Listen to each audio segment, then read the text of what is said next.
Hello welcome to all of you. ਅੱਜ ਆਪਾਂ ਕਰਨੀ ਹੈਗੀ ਆ ਆਇਸ ਰਾਈਟਿੰਗ ਟਾਸਕ 2। ਠੀਕ ਆ, ਮੈਂ ਵੀਡੀਓ ਜਿਹੜੀ ਮਰਜ ਕਰਕੇ ਨਹੀਂ ਬਣਾ ਰਹੀ ਕਿ ਰਾਈਟਿੰਗ ਟਾਸਕ 2 ਜਿੰਨੇ ਵੀ ਟਾਈਪਸ ਹੁੰਦੀ ਹੈ ਮੈਂ ਇੱਕ ਵੀਡੀਓ 'ਚ ਨਹੀਂ ਬਣਾਉਂਗੀ। ਮੈਂ ਹਰ ਇੱਕ ਟੌਪਿਕ ਨੂੰ ਅਲੱਗ-ਅਲੱਗ ਐਕਸਪਲੇਨ ਕਰੂੰਗੀ ਵੱਖਰੀ ਵੀਡੀਓ ਦੇ ਵਿੱਚ, ਤਾਂ ਜੋ ਤੁਹਾਨੂੰ ਜਿਹੜਾ ਚੰਗੀ ਤਰ੍ਹਾਂ ਸਮਝ ਆਵੇ ਅਤੇ ਜਿਹੜੀ ਇਹ ਵੀਡੀਓ ਦੇਖਣਾ ਤੁਹਾਡੇ ਲਈ ਬੈਨੀਫਿਸ਼ੀਅਲ ਵੀ ਹੋਵੇ। ਅੱਜ ਆਪਾਂ ਟਿਪਸ ਐਂਡ ਟ੍ਰਿਕਸ ਦੀ ਗੱਲ ਕਰਾਂਗੇ ਕਿ ਕਿਹੜੀਆਂ ਕੀ ਮਤਲਬ ਆਪਾਂ ਥਿੰਗਸ ਜਿਹੜੀਆਂ ਵਿੱਚ ਐਡ ਕਰ ਸਕਦੇ ਆਪਣੇ ਰਾਈਟਿੰਗ ਟਾਸਕ 2 ਨੂੰ ਅਟਰੈਕਟਿਵ ਬਣਾਉਣ ਲਈ। ਠੀਕ ਆ, ਅਤੇ ਵੇ ਜਿਹੜਾ ਆਪਾਂ ਕਿੱਦਾਂ ਲਿਖਦੇ ਹਾਂ। ਹੁਣ ਆਪਣੇ ਕੋਲ ਇੱਥੇ ਹੈਗਾ ਗਾ ਬੋਥ ਵਿਊ। ਠੀਕ ਆ, discuss both views and give your own opinion. ਇਹਦੇ ਵਿੱਚ ਹੁੰਦਾ ਕਿ ਆਪਾਂ ਜਿਹੜੇ ਦੋ ਆਪਾਂ ਨੂੰ ਵਿਊ ਦਿੱਤੇ ਹੁੰਦੇ ਆ ਅਲੱਗ-ਅਲੱਗ, ਠੀਕ ਆ, ਉਹਨਾਂ ਦੋਨਾਂ ਨੂੰ ਆਪਾਂ ਡਿਸਕਸ ਕਰਨਾ ਚੰਗੀ ਤਰ੍ਹਾਂ। ਫਿਰ ਉਸ ਤੋਂ ਬਾਅਦ ਆਪਾਂ ਆਪਣਾ ਓਪੀਨੀਅਨ ਦੱਸਣਾ ਕਿ ਮੈਨੂੰ ਕਿਹੜਾ ਸਹੀ ਲੱਗਦਾ, ਪਹਿਲਾ ਜਾਂ ਦੂਸਰਾ। ਠੀਕ ਆ, ਉਹ ਵਾਲਾ ਆਪਾਂ ਦੋਨੋਂ ਓਪੀਨੀਅਨਸ ਦੇ ਵਿੱਚੋਂ ਚੁਣਨਾ ਇੱਕ ਵੀ ਕੀ ਵਧੀਆ ਲੱਗਦਾ ਆਪਾਂ ਨੂੰ। ਦੇਖੋ ਹੁਣ ਜਿਹੜਾ ਆਪਾਂ ਨੂੰ ਇੱਥੇ ਸਟੇਟਮੈਂਟ ਆ ਗਈ, ਜ਼ਰੂਰੀ ਨਹੀਂ ਹੈਗਾ ਵੀ ਜੇ ਆਪਾਂ ਪਹਿਲੇ ਨਾਲ ਐਗਰੀ ਹਾਂ, ਸਮਟਾਈਮ ਹੈ ਨਾ ਆਪਾਂ ਆਪਣੀ ਸਮਝ ਨਾਲ ਕਰਦੇ ਹੈਗੇ ਆ ਵੀ ਮੈਂ ਪਹਿਲੇ ਨਾਲ ਐਗਰੀ ਹੈਗਾ, ਪਰ ਉਹਦੇ ਆਪਣੇ ਕੋਲ ਪੁਆਇੰਟ ਹੀ ਹੈ ਨਹੀਂ। ਫਿਰ ਆਪਾਂ ਕਿੱਦਾਂ ਹੈ ਨਾ ਉਹਨੂੰ ਐਗਰੀ ਕਰਾਂਗੇ। ਜਿਹੜੀ ਚੀਜ਼ ਨਾਲ ਆਪਾਂ ਐਗਰੀ ਕੀਤਾ ਵੀ ਹਾਂ ਇਹ ਮੇਰੇ ਓਪੀਨੀਅਨ ਦੇ ਹਿਸਾਬ ਨਾਲ ਸਹੀ ਹੈਗਾ ਗਾ, ਉਹਦੇ ਹੀ ਆਪਣੇ ਕੋਲ ਜਿਹੜੇ ਸਟਰੋਂਗ ਪੁਆਇੰਟ ਹੋਣੇ ਚਾਹੀਦੇ ਐਜ਼ ਕੰਪੇਅਰ ਟੂ ਜਿਹੜੇ ਆਪਾਂ ਪੁਆਇੰਟ ਨਾਲ ਨਹੀਂ ਕੀਤਾ ਹੈਗਾ ਗਾ। ਠੀਕ ਆ, ਐਗਰੀ ਨਹੀਂ ਹੋਏ ਆਪਾਂ ਉਹਦੇ ਨਾਲ। ਤਾਂ ਹੁਣ ਆਪਾਂ ਇਹ ਪਹਿਲਾ ਸਟੇਟਮੈਂਟ ਪੜ੍ਹ ਲਈਏ। ਆਪਣੇ ਕੋਲ ਸਟੇਟਮੈਂਟ ਕੀ ਆ? Some people think that museums should be enjoyable place to entertain people. ਉਹ ਕਹਿੰਦੇ ਜਿਹੜੇ ਪੀਪਲ ਨੂੰ ਇੰਟਰਟੇਨਮੈਂਟ ਲਈ ਜਿਹੜਾ ਮਿਊਜ਼ੀਅਮ ਕੀ ਹੋਣੇ ਚਾਹੀਦੇ ਆ, ਇੰਜੋਏਬਲ ਪਲੇਸ ਹੋਣੀ ਚਾਹੀਦੀ ਹੈ। ਵਾਈਲ, ਹੁਣ ਇਹ ਤੋਂ ਕੌਂਟਰੈਕਟ ਗੱਲ ਹੋ ਗਈ। ਠੀਕ ਆ, ਵਾਈਲ ਮੀਨਸ ਜਿਹੜੀ ਪਹਿਲਾਂ ਵਾਲੀ ਗੱਲ ਹੋਏਗੀ ਉਸ ਤੋਂ ਉਲਟ ਹੋਈ ਹੋਗੀ। ਠੀਕ ਆ, others believe that the purpose of museum is to educate. ਪਰ ਉਹ ਕਹਿੰਦੇ ਕੁਛ ਜਿਹੜੇ ਇਹ ਵੀ ਯਕੀਨ ਰੱਖਦੇ ਹੈਗੇ ਕਿ ਵੀ ਮਿਊਜ਼ੀਅਮ ਦਾ ਪਰਪਜ਼ ਕੀ ਹੋਣਾ ਚਾਹੀਦਾ, ਐਜੂਕੇਟ ਹੋਣਾ ਚਾਹੀਦਾ। ਠੀਕ ਆ, discuss both views and give your opinion. ਹੁਣ ਆਪਾਂ ਫਸਟ ਆਫ ਆਲ ਕੀ ਕਰਦੇ ਹਾਂ, ਆਪਾਂ ਇੰਟਰੋ ਲਿਖਦੇ ਹਾਂ। ਬਹੁਤ ਸਾਰੇ ਬੱਚੇ ਕੀ ਲਿਖਦੇ ਆ, ਠੀਕ ਆ, ਜਨਰਲ ਲਾਈਨ ਲਿਖਦੇ ਆ ਫਸਟ। ਠੀਕ ਆ, ਇਹ ਜਿਹੜਾ ਕਿ ਬਿਲਕੁਲ ਹੀ ਰੋਂਗ ਮੈਥਡ ਹੈ। ਜਨਰਲ ਲਾਈਨ ਤੁਸੀਂ ਅਵੋਇਡ ਕਰ ਦਿਓ। ਹੁਣ ਤੋਂ ਆਪਾਂ ਜਨਰਲ ਲਾਈਨ ਨਹੀਂ ਲਿਖਣੀ ਹੈਗੀ, ਕਿਉਂਕਿ ਜਨਰਲ ਲਾਈਨ ਨਾਲ ਬੱਚਿਆਂ ਦੇ ਬਹੁਤ ਜ਼ਿਆਦਾ ਬੈਂਡ ਕੱਟਿਆ ਨੇ, ਕਿਉਂਕਿ ਕਿਤੇ ਨਾ ਕਿਤੇ ਉਹ ਜਿਹੜੇ ਆਪਣਾ ਮਤਲਬ ਵੇ ਚੇਂਜ ਕਰ ਦਿੰਦਾ। ਜਿਹੜਾ ਆਪਾਂ ਐਸੇ ਲਿਖਦੇ ਹਾਂ ਸਮਟਾਈਮ ਜਿਹੜੀ ਆਪਾਂ ਹੁੰਦੀ ਇੱਕ ਬੇਸਿਕ ਜਿਹੀ ਲਾਈਨ ਲਿਖ ਦਿੰਦੇ ਹਾਂ, ਉਹ ਮੈਮੋਰਾਈਜ਼ ਵਿੱਚ ਵੀ ਆ ਜਾਂਦੀ ਹੈ ਅਤੇ ਆਪਣਾ ਜਿਹੜਾ ਬਿਲਕੁਲ ਹੀ ਐਸੇ ਦਾ ਵੇ ਚੇਂਜ ਕਰ ਦਿੰਦੀ ਕਿ ਆਪਾਂ ਕੀ ਕਹਿਣਾ ਚਾਹੁੰਦੇ ਹੈਗੇ। ਜਿਹੜੀ ਜਨਰਲ ਲਾਈਨ ਹੈ ਤੁਸੀਂ ਅਵੋਇਡ ਕਰੋ, ਬਿਲਕੁਲ ਨਹੀਂ ਲਿਖਣੀ। ਇੰਟਰੋ ਹੁਣ ਮਤਲਬ ਰਹਿ ਗਿਆ ਕਿ ਇੰਟਰੋ ਕਾਹਦੀ ਬਣਾਉਣੀ ਆਪਾਂ। ਅੱਧੇ ਬੈਂਡ ਦੀ, ਹਾਫ ਬੈਂਡ ਦੀ ਜਿਹੜੀ ਆਪਣੀ ਹੁੰਦੀ ਹੈ ਇੰਟਰੋ, ਐਂਡ ਹਾਫ ਦਾ ਹੀ ਹੁੰਦਾ ਕਨਕਲੂਜਨ। ਠੀਕ ਆ, ਇੱਕ ਬੈਂਡ ਤਾਂ ਆਪਾਂ ਪੂਰਾ ਪੱਕਾ ਕਰ ਲਈਏ ਨਾ ਕਿ ਜਿਹੜਾ ਆਪਣਾ ਰਾਈਟਿੰਗ ਵਿੱਚ ਇੱਕ ਬੈਂਡ ਤਾਂ ਹੈ ਨਾ ਇਹ ਪੂਰਾ ਪੱਕਾ ਕਰ ਲਈਏ ਆਪਾਂ ਵਿਦਾਊਟ BP1 BP2 ਤੋਂ। ਅਤੇ BP1 BP2 ਆਪਾਂ ਅਟੈਕਟਿਵ ਲਿਖਾਂਗੇ ਹੈ ਨਾ। ਤਾਂ ਜਿਹੜਾ 6 ਬੈਂਡ ਦਾ ਹੁੰਦਾ ਹੈ ਰਾਈਟਿੰਗ ਟਾਸਕ 2। ਠੀਕ ਆ, ਤਾਂ 6 ਵਿੱਚੋਂ ਆਪਾਂ ਜਿਹੜਾ ਇੱਕ ਬੈਂਡ ਤਾਂ ਹੁਣ ਪੱਕਾ ਕਰ ਲਈਏ। ਅਤੇ ਆਪਣਾ ਵੇਖੋ ਜੇ ਰਾਈਟਿੰਗ ਟਾਸਕ ਆਪਣੇ ਕੋਲ BP ਹੈਗੇ ਹੈ ਨਾ, ਤਾਂ ਜੇ ਦੋ ਆਪਾਂ ਉਹਨਾਂ ਵਿੱਚੋਂ ਵੀ ਲੈਣੇ ਹੈਗੇ ਤਾਂ ਆਪਣੇ 5.5 ਤਾਂ ਆਪਣੇ ਜਿਹੜੇ ਰਾਈਟਿੰਗ ਟਾਸਕ 2 ਦੇ ਵਿੱਚੋਂ ਹੀ ਇਕੱਲੇ ਬਣ ਜਾਂਦੇ ਆ। ਠੀਕ ਹੈ, ਤਾਂ ਫਿਰ ਆਪਣਾ ਜਿਹੜਾ ਰਾਈਟਿੰਗ ਟਾਸਕ 1 ਪਿਆ ਹੁੰਦਾ। ਹੁਣ ਆਪਾਂ ਕੋਈ ਜਨਰਲ ਲਾਈਨ ਜਿਹੜੀ ਆਪਾਂ ਅਵੋਇਡ ਕਰਤੀ। ਹੁਣ ਇੰਟਰੋ ਕਾਹਦੀ ਬਣਾਉਣੀ ਆਪਾਂ ਉਹਦੀ ਗੱਲ ਕਰਦੇ। ਦੇਖੋ ਇੱਥੇ ਮੈਂ ਇੰਟਰੋ ਪੂਰੀ ਤਰ੍ਹਾਂ ਬਣਾ ਕੇ ਇਸੇ ਸਟੇਟਮੈਂਟ ਨਾਲ ਜਿਹੜੀ ਮਿਲਦੀ ਜੁਲਦੀ ਇੰਟਰੋ ਬਣਾ ਕੇ ਰੱਖੀ ਹੋਈ ਹੈ ਕਿ ਤੁਸੀਂ ਚੰਗੀ ਤਰ੍ਹਾਂ ਦੇਖ ਲਓ। ਇੱਥੇ ਵੀਡੀਓ ਨੂੰ ਪਾਊਜ਼ ਕਰੋ, ਤੁਸੀਂ ਲਿਖਣੀ ਵੀ ਨੋਟਬੁੱਕ 'ਤੇ ਨੋਟ ਕਰਨਾ ਚਾਹੁੰਦੇ ਹੋ ਤਾਂ ਤੁਸੀਂ ਕਰ ਸਕਦੇ ਆ। ਹੁਣ ਆਪਣੇ ਕੋਲ ਜਿਹੜੀ ਇੰਟਰੋ ਹੈਗੀ ਉਹ ਕਾਹਦੀ ਹੁੰਦੀ ਹੈ, ਰੀਫਰੇਜ਼ ਅਤੇ ਥੀਸਿਸ। ਠੀਕ ਆ, ਇਹਨਾਂ ਦੋਨਾਂ ਦਾ ਜਿਹੜਾ ਕੋਂਬੀਨੇਸ਼ਨ ਕਰਕੇ ਆਪਣੀ ਜਿਹੜੀ ਇੰਟਰੋ ਬਣਦੀ ਹੈਗੀ ਆ। ਇੰਟਰੋ ਕਿੱਦਾਂ ਬਣਨੀ ਹੈ ਹੁਣ ਦੇਖਦੇ ਹਾਂ ਆਪਾਂ। ਫਸਟ ਲਾਈਨ ਆਪਣੇ ਕੋਲ ਕੀ ਸੀਗੀ, ਪਹਿਲਾਂ ਰੀਫਰੇਜ਼ ਕਰਦੇ ਹਾਂ, ਬਿਲਕੁਲ ਇਹਨੂੰ ਉਲਟ ਕਰ ਦੇਣਾ ਜਿਹੜੀ ਵੀ ਆਪਾਂ ਇੱਥੇ ਸਟੇਟਮੈਂਟ ਪੜ੍ਹੀ ਹੈਗੀ ਆ। ਸਮ ਪੀਪਲ ਥਿੰਕ ਦੈਟ, ਕੁਝ ਲੋਕ ਸੋਚਦੇ ਆ। ਠੀਕ ਆ, ਇੱਥੇ ਆਪਾਂ ਲਿਖਤਾ it is argued by some individual. ਠੀਕ ਆ, ਇਹ ਆਪਾਂ ਕਹਿ ਤਾ ਵੀ ਕਈਆਂ ਲੋਕਾਂ ਦੁਆਰਾ ਜਿਹੜਾ ਕਿ ਆਰਗੂ ਕੀਤਾ ਜਾਂਦਾ। ਠੀਕ ਆ, ਦੈਟ ਇੱਥੋਂ ਤੱਕ ਹੋ ਗਿਆ। ਨੈਕਸਟ ਲਾਈਨ ਕੀ ਆਪਣੀ, museum should be enjoyable place to entertain peoples ਨੂੰ ਇੰਟਰਟੇਨ ਕਰਨ ਲਈ ਜਿਹੜੇ ਮਿਊਜ਼ੀਅਮ ਹੋਣੇ ਚਾਹੀਦੇ ਹੈਗੇ ਆ ਇੰਜੋਏਬਲ ਪਲੇਸ। ਠੀਕ ਆ, ਤਾਂ ਹੁਣ ਆਪਾਂ ਇੱਥੇ ਕੀ ਲਿਖਤਾ, museums are best source of entertainment. ਉਹ ਸੇਮ ਗੱਲ ਹੋ ਗਈ ਨਾ, ਇੱਥੇ ਆਪਾਂ ਕਹਿੰਦਾ ਕਿ ਬੈਸਟ ਸੋਰਸ ਆ ਇੰਟਰਟੇਨਮੈਂਟ ਦਾ ਜਿਹੜਾ ਮਿਊਜ਼ੀਅਮ। ਠੀਕ ਆ, ਕਈ ਲੋਕ ਕਹਿੰਦੇ ਆ ਅਤੇ ਉੱਥੇ ਕਈ ਲੋਕ ਕਹਿੰਦੇ ਆ ਕਿ ਹੋਣੇ ਚਾਹੀਦੇ ਇੰਜੋਏਬਲ। ਠੀਕ ਆ, ਵੀ ਜਿਹੜੇ ਕਿ ਇੰਟਰਟੇਨ ਕਰ ਸਕਣ। ਠੀਕ ਆ, ਸੇਮ ਗੱਲ ਕਰਤੀ। ਹੁਣ ਨੈਕਸਟ ਆਪਣਾ ਜਿਹੜਾ ਉੱਥੇ ਹੈਗਾ ਵਾਈਲ, ਇੱਥੇ ਗੱਲ ਚੇਂਜ ਹੋ ਗਈ। ਵਾਈਲ ਤਾਂ ਆਪਾਂ ਜਿਹੜਾ ਕਨੈਕਟਰ ਆ ਉਹ ਚੇਂਜ ਕਰ ਦਿੱਤਾ। ਕਨੈਕਟਰ ਆਪਾਂ ਇੱਥੇ ਕੀ ਲਾ ਦਿੱਤਾ, ਹਾਊ ਐਵਰ ਲੱਗਦਾ, ਔਨ ਦਾ ਅਦਰ ਸਾਈਡ ਲਾ ਸਕਦੇ ਹਾਂ ਤੁਸੀਂ, ਔਨ ਦਾ ਅਦਰ ਹੈਂਡ ਲਾ ਸਕਦੇ ਹੋ, ਕੁਛ ਵੀ ਵਾਈਲ। ਠੀਕ ਆ, ਇੱਥੇ ਆਪਾਂ ਲਿਖਤਾ however. Other have conflicting views and consider that. ਇਹ ਤੁਸੀਂ ਲਾਈਨ ਜਿਹੜੀ ਆ ਪੱਕੀ ਨੋਟ ਕਰ ਲਓ ਕਿ ਜਦੋਂ ਵੀ ਤੁਹਾਨੂੰ ਬੋਥ ਵਿਊਜ਼ ਹੈ ਨਾ ਓਨ ਯੂਰ ਓਪੀਨੀਅਨ, ਤੁਸੀਂ ਹੈ ਨਾ ਜਿਹੜਾ ਆਪਣਾ ਓਪੀਨੀਅਨ ਲਿਖਣਾ ਹੈਗਾ, ਅਤੇ ਬੋਥ ਵਿਊਜ਼ ਦੋਨਾਂ ਨੂੰ ਜਿਹੜਾ ਆਪਾਂ ਇਸ ਐਸੇ ਦੀ ਟਾਈਪ ਹੁੰਦੀ ਹੈ ਇਹਦੇ ਵਿੱਚ ਆਪਾਂ ਇਹ ਲਾਈਨਸ ਲਿਖ ਸਕਦੇ ਹਾਂ। ਇੱਕ ਤਾਂ ਤੁਸੀਂ ਇਹ ਪੱਕੀ ਕਰ ਲਓ, it is argued by some individual that, ਠੀਕ ਹੈ। ਇੰਨੀ ਲਾਈਨ ਲਿਖ ਕੇ ਉਸ ਤੋਂ ਬਾਅਦ ਜਿਹੜੀ ਵੀ ਤੁਹਾਡੀ ਗੱਲ ਹੈਗੀ ਉਹਨੂੰ ਤੁਸੀਂ ਰੀਫਰੇਸ ਕਰਕੇ ਲਿਖ ਦੇਣਾ। ਉਸ ਤੋਂ ਬਾਅਦ ਇੱਕ ਕਨੈਕਟਰ ਐਡ ਕਰਨਾ ਹੈਗਾ, ਹਾਊ ਐਵਰ ਕਰ ਲਓ, ਪੱਕਾ ਰੱਖ ਲਓ, ਇੱਕ ਹੈ ਨਾ ਕਨਫਿਊਜ਼ ਨਹੀਂ ਹੁੰਦੇ, ਹਾਊ ਐਵਰ ਹੀ ਰੱਖ ਲਓ। ਬਟ ਜੇ ਆਪਾਂ ਨੂੰ ਸਟੇਟਮੈਂਟ ਦੇ ਵਿੱਚ ਹਾਊ ਐਵਰ ਆ ਗਿਆ ਤਾਂ ਫਿਰ ਤੁਸੀਂ ਚੇਂਜ ਕਰ ਦਿਓ, ਉਹਨੂੰ ਵਾਈਲ ਕਰ ਦਿਓ, 2 ਰੱਖ ਲਓ, ਜਿਹੜਾ ਇੱਕ ਆ ਗਿਆ ਹੈ ਨਾ ਦੂਸਰਾ ਤੁਸੀਂ ਲਿਖਤਾ। However others have conflicting views, ਠੀਕ ਆ।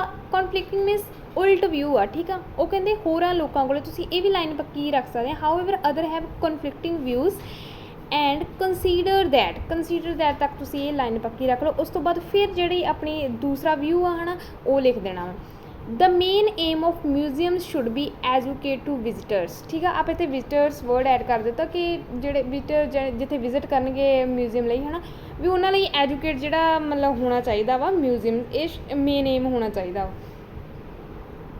ਇਹ ਤਾਂ ਆਪਣੀ ਹੋ ਗਈ ਜਿਹੜੀ ਰੀਫਰੇਸ।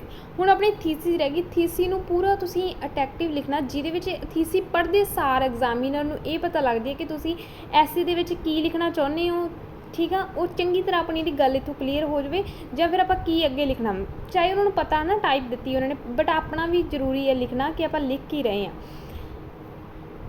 ਹੁਣ ਇੱਥੇ ਹੈਗਾ this essay will attend to analyse both opinions, ਠੀਕ ਆ। ਕੀ ਕਹਿਤਾ ਆਪਾਂ, ਜਿਹੜੇ ਐਸੇ ਆ ਨਾ ਇਹ ਐਨਾਲਾਈਜ਼ ਕਰੇਗਾ ਬੋਥ ਵਿਊਜ਼, ਦੋਨਾਂ ਵਿਊਜ਼ ਨੂੰ ਜਿਹੜਾ ਹੈ ਨਾ ਮਤਲਬ ਐਨਾਲਾਈਜ਼ ਕਰੂਗਾ, ਕਾਹਦੇ ਨਾਲ ਅਲੋਂਗ ਵਿਦ ਮਾਈ ਪਰਸਪੈਕਟਿਵ, ਜਿਹੜਾ ਮੇਰਾ ਵੀ ਹੋਊਗਾ ਉਹਨੂੰ ਵੀ ਕਰੂ, ਉਸ ਓਪੀਨੀਅਨ ਨੂੰ ਵੀ ਕਰੂਗਾ, ਠੀਕ ਹੈ। ਇਹ ਤਾਂ 2 ਵੱਖਰੇ ਲੋਕਾਂ ਦੇ ਹੋ ਗਏ, ਤਾਂ ਜਿਹੜਾ ਮੇਰਾ ਓਪੀਨੀਅਨ ਹੋਊਗਾ ਮੈਂ ਕਿੱਧਰਲੀ ਸਾਈਡ ਆ ਤਾਂ ਮੈਂ ਉਹ ਵੀ ਇਹਦੇ ਵਿੱਚ ਡਿਸਕਸ ਕਰੂੰਗਾ, ਠੀਕ ਆ। ਇਹ ਤਾਂ ਹੋ ਗਈ ਆਪਣੀ ਇੰਟਰੋ। ਤੁਸੀਂ ਇਹ ਆਪਾਂ ਇਹਦੇ ਵਿੱਚ ਇਹ ਧਿਆਨ ਰੱਖਣਾ, ਕਿਉਂਕਿ ਸਮਟਾਈਮ ਬੱਚਿਆਂ ਨੂੰ ਜਿਹੜਾ ਉਹਦਾ ਮਤਲਬ ਕਿ ਸਿਨੋਨੀਅਮਸ ਨਹੀਂ ਪਤਾ ਹੁੰਦੇ ਵਰਡਸ ਦੇ, ਤਾਂ ਉਹ ਗਲਤ ਲਿਖਦੇ। ਆਪਾਂ ਗਲਤ ਨਹੀਂ ਲਿਖਣਾ, ਗਲਤ ਲਿਖਣ ਦੀ ਬਜਾਏ ਤੁਸੀਂ ਸੇਮ ਵਰਡ ਲਿਖ ਦਿਓ। ਲਾਈਕ ਮੈਂ ਇੱਥੇ ਕੋਈ ਇੱਕ ਦਾ ਵਰਡ ਆਪਣੇ ਕੋਲੇ ਹੋਊਗਾ, ਸ਼ਾਇਦ ਆਪਾਂ ਇੱਥੇ ਨਹੀਂ ਲਿਖਿਆ, ਤਾਂ ਆਪਾਂ ਸੇਮ ਵੀ ਲਿਖ ਸਕਦੇ ਹਾਂ, ਠੀਕ ਆ। ਲਾਈਕ ਜੇ ਉੱਥੇ ਆਪਾਂ ਨੂੰ ਕੋਈ ਦਿੱਤਾ ਐਜੂਕੇਟ ਦਿੱਤਾ ਹੈ ਨਾ, ਆਪਾਂ ਨੂੰ ਐਜੂਕੇਟ ਵਰਡ ਦਿੱਤਾ ਤਾਂ ਆਪਾਂ ਐਜੂਕੇਟ ਹੀ ਲਿਖ ਦਿੱਤਾ, ਬਿਲਕੁਲ ਸੇਮ ਲਿਖ ਦਿੱਤਾ, ਤਾਂ ਇਹਦੇ ਨਾਲ ਆਪਾਂ ਨੂੰ ਕੋਈ ਫਰਕ ਨਹੀਂ ਪਊਗਾ। ਬਟ ਆਪਣੀ ਜਿਹੜੀ ਤੁਸੀਂ ਪੜ੍ਹ ਕੇ ਦੇਖ ਲਓ, ਇਹਨੂੰ ਅਟਰੈਕਟਿਵ ਲੱਗਣੀ ਚਾਹੀਦੀ ਹੈਗੀ। ਇਹ ਨਹੀਂ ਹੈਗਾ ਕਿ ਆਪਾਂ ਇੱਕ ਵਰਡ ਜੇ ਸੇਮ ਲਿਖਤਾ ਹੈ ਨਾ ਅਤੇ ਆਪਣੇ ਸਕੋਰ ਨਹੀਂ ਆਉਣੇ, ਇੱਦਾਂ ਦੀ ਕੋਈ ਗੱਲ ਨਹੀਂ ਹੁੰਦੀ ਕਿ ਆਪਾਂ ਕੋਈ 1-2 ਵਰਡ ਨਹੀਂ ਵੀ ਆਉਂਦੇ ਇੰਟਰੋ ਦੇ ਵਿੱਚ ਆਪਾਂ ਸੇਮ ਲਿਖ ਸਕਦੇ ਹਾਂ, ਬਟ ਥੋੜ੍ਹਾ ਜਿਹਾ ਲਿਖਣ ਦਾ ਵੇ ਚੇਂਜ ਕਰ ਦਿਓ ਹੈ ਨਾ, ਅਤੇ ਤੁਸੀਂ ਥੀਸਿਸ ਲਾਈਨ ਅਟਰੈਕਟਿਵ ਬਣਾ ਸਕਦੇ ਹਾਂ। ਅਤੇ ਆਹ ਜਿਹੜੀਆਂ 2-3 ਲਾਈਨਾਂ ਆਪਾਂ ਇਹਦੇ ਵਿੱਚ ਪਾਈਆਂ ਹੈਗੀਆਂ, ਤੁਸੀਂ ਇਹਨੂੰ ਚੰਗੀ ਤਰ੍ਹਾਂ ਕਾਪੀ ਕਰ ਲਓ। ਤੁਸੀਂ ਜਦੋਂ ਬੋਥ ਵਿਊਜ਼ ਅਤੇ ਓਪੀਨੀਅਨ ਵਾਲਾ ਐਸੇ ਆਵੇ ਉਹਦੇ ਵਿੱਚ ਤੁਸੀਂ ਲਿਖ ਸਕਦੇ ਹੋ। ਹੁਣ ਜਿਹੜਾ ਆਪਣਾ ਇੰਟਰੋ ਦਾ ਜਿਹੜਾ ਕੰਮ ਤਾਂ ਇੱਥੇ ਜਿਹੜਾ ਹੋ ਗਿਆ ਹੈ ਨਾ, ਉਸ ਤੋਂ ਬਾਅਦ ਆਪਣੇ ਕੋਲ ਕੀ ਹੁੰਦਾ BP1 ਐਂਡ BP2। ਹੁਣ ਇੱਥੇ ਹੈਗੇ ਆਪਣੇ ਕੋਲ BP1 BP2, ਠੀਕ ਆ। ਫਸਟ ਆਪਾਂ BP1 ਵਿੱਚ ਕੀ ਕਰਨਾ, ਇੱਕ ਬੇਸਿਕ ਜਿਹਾ ਕਨੈਕਟਰ ਲਾਉਣਾ, ਠੀਕ ਆ। ਲਾਈਕ ਟੂ ਬਿਗਨ ਵਿਦ ਲਾ ਦਿਓ, ਟੂ ਕਮੈਂਸ ਵਿਦ ਲਾ ਦਿਓ। ਮੈਂ ਇੱਥੇ ਇੱਕ ਲਿਖਤਾ ਟੂ ਬਿਗਨ ਵਿਦ। ਉਸ ਤੋਂ ਬਾਅਦ ਤੁਸੀਂ ਇੱਕ ਪੁਆਇੰਟ ਲਿਖਤਾ ਹੈ ਨਾ, ਲਾਈਕ ਜਿਹੜੇ ਵੀ ਮੇਨ ਆਪਾਂ ਲੈਣ ਲਿਖਦੇ ਹਾਂ ਮੇਨ ਪੁਆਇੰਟ, ਠੀਕ ਹੈ, ਜਿਹਨੂੰ ਸਟੇਟਮੈਂਟ ਆਪਾਂ ਕਹਿ ਦਿੰਦੇ ਹਾਂ, ਸਟੇਟਮੈਂਟ। ਉਸ ਤੋਂ ਬਾਅਦ ਉਹਨੂੰ ਆਪਾਂ ਇੱਕ ਸਟਰੋਂਗ ਉਹਦਾ ਜਿਹੜਾ ਪੁਆਇੰਟ ਦੇਣਾ ਹੈਗਾ, ਜਿਹਦੇ ਨਾਲ ਉਹ ਮਤਲਬ ਆਪਣਾ ਸਪੋਰਟ ਕਰੇ, ਪਹਿਲੀ ਸਟੇਟਮੈਂਟ ਨੂੰ ਸਪੋਰਟ ਕਰੇ, ਠੀਕ ਆ। ਤਾਂ ਉਹ ਆਪਾਂ ਲਿਖ ਦੇਣਾ ਵਾ, ਉਹ ਵੀ ਆਪਾਂ ਇੱਕ ਕਨੈਕਟਰ ਲਾ ਕੇ ਦੇਣਾ। ਕਨੈਕਟਰ ਦਾ ਬਹੁਤ ਮਤਲਬ ਕਿ ਇੰਪੋਰਟੈਂਟ ਰੋਲ ਹੈਗਾ ਰਾਈਟਿੰਗ ਟਾਸਕ 2 'ਚ। ਇਹ ਆਪਾਂ ਨੂੰ ਕੱਲੀ ਗੱਲ ਦਾ ਪਤਾ ਲੱਗਦਾ ਕਿ ਕਿੱਥੋਂ ਐਗਜ਼ਾਮੀਨਰ ਨੂੰ ਕਲੀਅਰ ਹੋ ਜਾਂਦਾ ਕਿੱਥੋਂ ਬੱਚੇ ਨੇ ਇਹ ਲਾਈਨ ਛੱਡੀ ਹੈਗੀ ਹੈ ਅਤੇ ਕਿੱਥੋਂ ਇਹ ਵਾਲਾ ਪੁਆਇੰਟ ਸਟਾਰਟ ਕੀਤਾ, ਠੀਕ ਆ। ਜੋ ਤੁਸੀਂ ਇੱਕ ਸਟੇਟਮੈਂਟ ਦੇਤੀ, ਠੀਕ ਆ, ਸਟੇਟਮੈਂਟ ਸਿੰਪਲ ਸਟੇਟਮੈਂਟ ਦੇਤੀ, ਤੁਹਾਨੂੰ ਉਹ ਤੋਂ ਐਗਜ਼ਾਮੀਨਰ ਨੂੰ ਨਹੀਂ ਸਮਝ ਆਇਆ ਤਾਂ ਨੈਕਸਟ ਉਹ ਪੜੂਗਾ ਟੂ ਇਲੈਬੋਰੇਟ ਇਟ, ਠੀਕ ਆ। ਤੁਸੀਂ ਇਹ ਲਿਖਣਾ ਹੈਗਾ ਗਾ, ਨਾਲੇ ਅਟਰੈਕਟਿਵ ਲੱਗਦਾ ਇਹਦੇ ਨਾਲ ਲਿਖਣਾ, ਤੁਸੀਂ ਲਿਖ ਕੇ ਟੂ ਇਲੈਬੋਰੇਟ ਇਟ। ਇਸ ਤੋਂ ਬਾਅਦ ਜਿਹੜਾ ਤੁਸੀਂ ਐਕਸਪਲੇਨ ਕਰ ਦੇਣਾ ਵੀ ਇਹ ਚੀਜ਼ ਕਿੱਦਾਂ ਵਾ, ਕਿਵੇਂ ਆ, ਹੈ ਨਾ, ਉਹ ਵਾਲਾ। ਬਾਅਦ 'ਚੋਂ ਆਪਾਂ ਇੱਕ ਦਿੰਦੇ ਹੁੰਦੇ ਹਾਂ ਐਗਜ਼ਾਮਪਲ। ਤੁਸੀਂ ਐਗਜ਼ਾਮਪਲ ਕਰੋ ਵੋਇਸ ਨਰੇਸ਼ਨ ਦੇ ਵਿੱਚ, ਠੀਕ ਆ, ਹੈ ਨਾ, ਜਾਂ ਕੋਈ ਹੋਰ ਸੈਂਟੈਂਸ ਫੋਰਮੇਸ਼ਨ ਜਿਹੜੀ ਅਟਰੈਕਟਿਵ ਥੋੜ੍ਹੀ ਜਿਹੀ ਲੱਗੇ, ਉਹਦੇ ਉੱਤੇ ਤੁਸੀਂ ਜਿਹੜਾ ਆਪਣੀ ਐਗਜ਼ਾਮਪਲ ਇੱਕ ਫਿੱਟ ਕਰ ਸਕਦੇ ਆ। ਇੱਕ ਐਗਜ਼ਾਮਪਲ ਤੁਸੀਂ ਮਤਲਬ ਇੱਕ ਸਰਵੇ ਵਾਲੀ ਲੈ ਲਓ, ਹੈ ਨਾ, ਅਤੇ ਦੋਨੋਂ ਵੀ ਵਿੱਚ ਸਰਵੇ ਨਹੀਂ ਪਾਉਣੇ ਹੈਗੇ। ਇੱਕ ਤਾਂ ਵੀ ਆਪਾਂ ਸੇਮ ਹੋ ਜਾਂਦਾ, ਮਤਲਬ ਲੱਗਦਾ ਹੀ ਨਹੀਂ ਹੈਗਾ ਵੀ ਰੀਨਲ ਸਰਵੇ ਹੈ ਜਾਂ ਨਹੀਂ ਹੈਗਾ, ਠੀਕ ਆ। ਜੇ BP1 ਵਿੱਚ ਆਪਾਂ ਸਰਵੇ ਪਾ ਦਿੱਤਾ ਹੈਗਾ ਤਾਂ ਸੈਕਿੰਡ ਦੇ ਵਿੱਚ ਕੋਸ਼ਿਸ਼ ਕਰੋ ਹੋਰ ਐਗਜ਼ਾਮਪਲ ਪਾਓ ਜਿਹੜੀ ਸਰਵੇ ਨਾ ਹੋਵੇ। ਲਾਈਕ ਤੁਸੀਂ ਜੇ ਫਸਟ ਦੇ ਵਿੱਚ ਸਰਵੇ ਪਾਤਾ ਹੈ ਨਾ, ਤਾਂ ਸੈਕਿੰਡ ਵਿੱਚ ਤੁਸੀਂ ਕੀ ਪਾਓਗੇ, ਮੋਸਟਲੀ ਬੱਚੇ ਜਿਹੜੇ ਸਰਵੇ ਹੀ ਪਾਉਂਦੇ ਆ, ਲਾਈਕ ਹੈ ਨਾ, ਉਹ ਕਹਿੰਦੇ ਵੀ ਇਹ ਵਾਲਾ ਸਰਵੇ ਕੰਡਕਟ ਕੀਤਾ ਗਿਆ, ਹੈ ਨਾ। ਉਹ ਬਈ ਇੱਕ ਸਰਵੇ ਪਾਤਾ ਫਸਟ BP ਵਿੱਚ, ਮੰਨ ਲਓ ਆਪਾਂ ਸਰਵੇ ਪਾਤਾ, ਤਾਂ ਸੈਕਿੰਡ BP ਵਿੱਚ ਆਪਾਂ ਕੀ ਪਾਵਾਂਗੇ, ਸੈਕਿੰਡ ਬੀਪੀ ਫਸਟ ਦੇ ਵਿੱਚ ਆਪਾਂ ਸਰਵੇ ਪਤਾ, ਸੈਕਿੰਡ ਬੀਪੀ ਵਿੱਚ ਆਪਾਂ ਇਹ ਪਾ ਸਕਦੇ ਕਿਸੇ ਲਾਈਕ ਹੁਣ ਆਪਾਂ ਕਹਿ ਸਕਦੇ ਹਾਂ ਕੋਈ ਇੱਕ ਸਾਇੰਟਿਸਟ ਸੀਗਾ ਹੈ ਨਾ, ਜਿਹੜਾ ਕਿ ਕਿਸੇ ਸਾਇੰਟਿਸਟ ਦੀ ਆਪਾਂ ਕਹਿੰਦੇ ਵੀ ਇਹ ਵਾਲਾ ਸਾਇੰਟਿਸਟ ਕਿਸੇ ਦਾ ਨਾਮ ਲਿਖ ਕੇ ਹੈ ਨਾ, ਵੀ ਜਿਹੜਾ ਕਿ ਆਪਾਂ ਉਹਨੂੰ ਪੂਰਾ ਫੇਮਸ ਹੋਵੇ ਜਾਣਦੇ ਹੋ, ਵਰਲਡ ਵਾਈਡ ਐਗਜ਼ਾਮਪਲ ਪਾਉਣੀ ਹੁੰਦੀ ਹੈ। ਆਪਾਂ ਇੱਥੇ ਪਰਸਨਲ ਐਗਜ਼ਾਮਪਲ ਨਹੀਂ ਪਾ ਸਕਦੇ। ਜੇ ਕਿਸੇ ਤੁਸੀਂ ਰਾਈਟਰ ਦਾ ਕਹਿ ਸਕਦੇ ਹਾਂ, ਜਾਂ ਆਪਾਂ ਕਹਿ ਸਕਦੇ ਕਿਸੇ ਵੱਡੀ ਕੰਪਨੀ ਦਾ ਕੋਈ ਮਾਲਕ ਆ, ਉਸਨੇ ਇਹ ਗੱਲ ਕਹੀ ਹੈ ਨਾ, ਇੱਦਾਂ ਜੋ ਉਹ ਆਪਾਂ ਸਾਰਾ ਕੁਛ ਇਹਦੇ ਵਿੱਚ ਆਪਾਂ ਕਿਸੇ ਦਾ ਕਿਹਾ ਪਾ ਸਕਦੇ ਹਾਂ, ਉਹ ਆਪਾਂ ਲਿਖ ਵੀ ਸਕਦੇ ਹਾਂ ਹੈ ਨਾ ਨਰੇਸ਼ਨ ਦੇ ਵਿੱਚ ਵੀ। ਤਾਂ ਆਪਣੀ ਜਿਹੜੀ ਐਗਜ਼ਾਮਪਲ ਹੈ ਇਸ ਤਰ੍ਹਾਂ ਦੀ। ਫਿਰ ਐਜ਼ ਅ ਰਿਜ਼ਲਟ ਆਪਾਂ ਰਿਜ਼ਲਟ ਕੱਢ ਕੇ ਉਹਦੇ ਵਿੱਚ ਜਿਹੜਾ ਸਾਰਾ ਆਪਣਾ ਦਿੱਤਾ ਹੁੰਦਾ ਵਾ, ਜੋ ਵੀ ਬੀਪੀ ਵਿੱਚ ਲਿਖਿਆ ਹੁੰਦਾ ਉਹਦਾ ਰਿਜ਼ਲਟ ਕੱਢ ਕੇ ਆਪਾਂ ਦੱਸਣਾ ਵੀ ਇੱਦਾਂ ਹੋਊਗਾ, ਠੀਕ ਆ। ਇੱਥੇ ਤੁਸੀਂ ਬਾਅਦ ਵਿੱਚ ਆਪਣਾ ਆ ਗਿਆ BP2। BP2 ਆਪਾਂ ਕਿੱਦਾਂ ਸਟਾਰਟ ਕਰਨਾ, moving towards another point of view, ਠੀਕ ਆ। ਤੁਸੀਂ ਲਿਖਣਾ moving towards another point of view. ਇਹਦੇ ਨਾਲ ਥੋੜ੍ਹਾ ਜਿਹਾ ਵਧੀਆ ਲੱਗਦਾ ਕਿ ਐਗਜ਼ਾਮੀਨਰ ਨੂੰ ਵੀ ਪਤਾ ਲੱਗਣਾ BP2 ਵੱਲ ਨੂੰ ਮੂਵ ਕਰ ਰਹੇ ਆ, ਤਾਂ ਉਸ ਪੁਆਇੰਟ ਦੀ ਗੱਲ ਹੋ ਰਹੀ ਆ, ਠੀਕ ਆ। ਤੁਸੀਂ ਇਹਦੇ ਵਿੱਚ ਇਹ ਲਾਈਨ ਲਿਖ ਕੇ ਉਸ ਤੋਂ ਬਾਅਦ ਜਿਹੜੀ ਆਪਣੀ ਸਟੇਟਮੈਂਟ, ਫਿਰ ਸਟੇਟਮੈਂਟ ਲਿਖ ਦੇਣੀ ਆ। ਉਸ ਤੋਂ ਬਾਅਦ ਫਿਰ ਉਹਨੂੰ ਇੱਕ ਸਟਰੋਂਗ ਪੁਆਇੰਟ ਨਾਲ ਜਿਹੜਾ ਸਪੋਰਟ ਕਰਨਾ ਹੈਗਾ। ਫਿਰ ਆਪਣੀ ਐਗਜ਼ਾਮਪਲ ਆ ਗਈ ਅਤੇ ਐਜ਼ ਆ ਰਿਜ਼ਲਟ ਆਪਾਂ ਹੈਂਸ ਲਿਖ ਕੇ, ਠੀਕ ਆ। ਇਹ ਹੈਗੇ ਕਨੈਕਟਰ ਮੈਂ 4 ਦਿੱਤੇ ਆ, ਦੋਨਾਂ BPs ਲਈ ਅਲੱਗ ਅਲੱਗ ਦਿੱਤੇ ਆ। ਤੁਸੀਂ ਬਿਲਕੁਲ ਨਹੀਂ, ਜੇ ਆਪਾਂ ਇੱਥੇ ਬਿਗਨ ਵਿਦ ਲਿਖਤਾ ਤਾਂ BP2 ਦੇ ਵਿੱਚ ਬਿਗਨ ਵਿਦ ਨਹੀਂ ਆਉਣਾ ਚਾਹੀਦਾ।